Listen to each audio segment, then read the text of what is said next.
Taking a look at Vancouver on this Thursday morning. Thanks so much for giving us some of your time and joining us here on Breakfast Television. I'm Liza Fromer here with Devo Brown. Well, of course, summer is in full swing, and for a lot of us, that means it's time to create memories with friends and families, particularly after the restrictions of the pandemic. But if someone has social anxiety, being out and about can be like their worst nightmare. So here to talk to us about what social anxiety is and how you can start to conquer it is psychotherapist Roxanne Francis. Welcome to BT. Thank you. Thank you for having me. Let's start with what we've kind of been talking about throughout the morning, and to promo that you were being here is the difference between anxiety and social anxiety. How do we differ?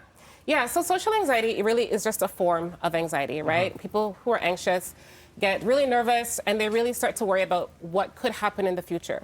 Social anxiety is the anxiety that you feel specifically around social situations. Going to hang out with people, going to a new place, meeting people for the first time, going to parties, that kind of thing. How do you know, lots of people might just be nervous before going to an event. Yeah. When does that cross into social anxiety? Are there symptoms around it that you should be looking for? Yes. So, as you mentioned, lots of people get nervous around things, and you might get a little bit of tummy flutter or your heart might pound a little bit, right? But for people with social anxiety, there are significant symptoms, like their voice gets really trembly, their feet feel wobbly, or hands get sweaty, they feel like they may even pass out, they start to feel lightheaded, really nauseous. Those kinds of symptoms are some of the things to look out for. On this, and we have this board up kind of giving all these symptoms and examples. We're talking about associated thoughts. What are those? And can you give us more examples of that? Yeah, so that's really just the thoughts that come along with the symptoms when you're thinking about going into a social situation. So those are thoughts like, I'm gonna mess up. No one's gonna like me.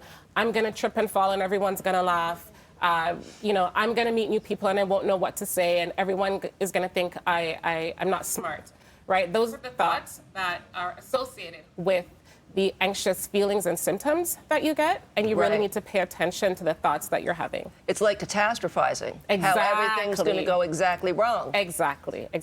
So are there, I've heard of different things, breathing techniques, tapping, like is there something you can do in that moment? Let's say you're walking into the room and all of a sudden you're feeling it. Yep. I tell people all the time, quick ways to kind of ground yourself or bring yourself back to center. There are things called 5, 4, 3, 2, 1. So 5 things you can see, 4 things you can hear, 3 things you can touch, 2 things you can smell, and 1 thing that maybe you can taste in the back of your throat, right? So to really get you to focus and not catastrophize, I tell people sometimes try to spell your last name backwards, right? Just things that will bring you back to where you are in center so that you're not running away with the catastrophizing thoughts. How do you...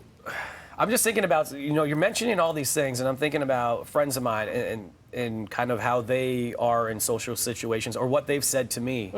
How do you maybe even approach that with a loved one that might not even realize that's what it is that's happening? They're just like, oh, I don't want to go out. I don't want to do this. And they're not really understanding why they don't want to. Right. So one of the things we have to look at is what's really causing it, right?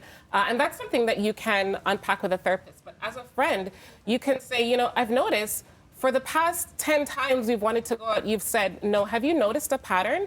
Is there something going on there? What is it like when we have to go out the door? Because if you're not careful, if you continue to say no, you can wind up with something like agoraphobia where you're afraid to leave your house, right? So really pay attention to the things that your loved ones are dealing with and really have some gentle conversation with them around that and how they can get some help.